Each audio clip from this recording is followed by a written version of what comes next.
Today, testing confirmed that a patient here in New York City had tested positive for Ebola. The patient is now here in Bellevue Hospital. We want to state at the outset there is no reason for New Yorkers to be alarmed. Ebola is an extremely hard disease to contract. It is transmitted only through contact with an infected person's blood or other bodily fluids, not through casual contact. New Yorkers who have not been exposed to an infected person's bodily fluids are not at all at risk. And we want to emphasize that New York City has the world's strongest public health system, the world's leading medical experts, and the world's most advanced medical equipment. Oh, in that case, I'm not concerned. Joining us now is Brian Hook, former U.S. Assistant Secretary of State for International Organization Affairs and founding partner of Latitude Telcom Consultants. I wrote a great piece in the Wall Street Journal, the UN agency that bungled Ebola. Welcome, Brian. Thanks very much. Before we get to your piece, what do you make of the way the mayor described, notwithstanding the fact that this doctor who contracted Ebola overseas in Africa went jogging, went to restaurants, went on the subway, took a cab, went bowling? You would think he would know better. Yeah, certainly you would think he would know better. This is somebody who already would have been aware of how it had spread in Dallas.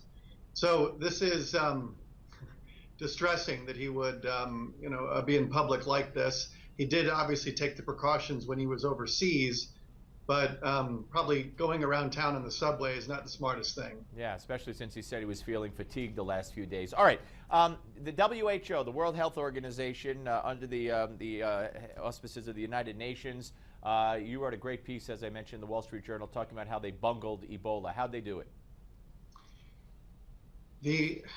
It's sometimes good to start at the beginning. Here we are, in late October. You actually have to go back to March. March is when this Ebola virus first emerged, and it was in the southeastern forest region of Guinea. And there were about 50 people in that region who were complaining of hemorrhagic fever. On March 22nd, the government confirmed that these are Ebola cases. The first responder was not the World Health Organization, it was a volunteer organization, Doctors Without Borders. That is your opportunity to contain an epidemic. And the WHO, since its founding in 1948, is the directing authority for international health. And even though you had knowledge of Ebola in Guinea on March 22nd, the World Health Organization did not declare an international health emergency until August.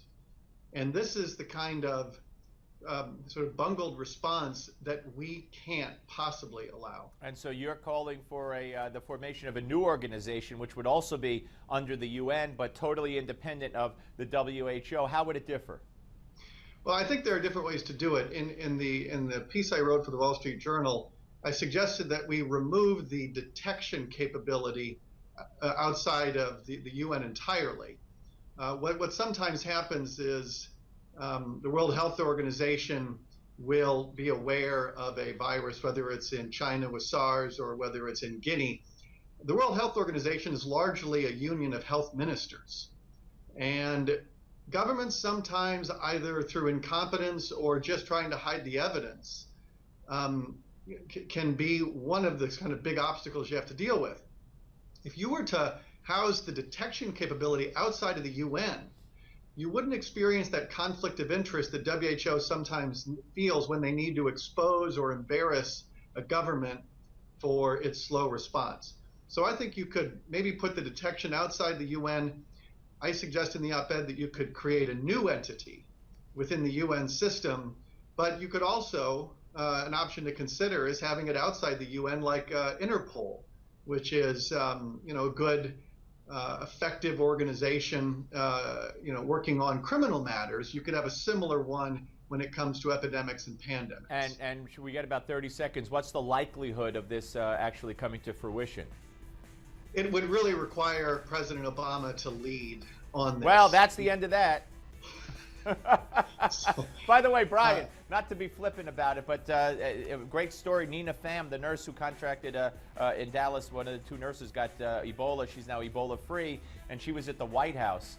and hugging Obama to make a point, I presume. But that is good news. Anyway, great piece, and I hope it does come to fruition. And I look forward to speaking to you again, sir.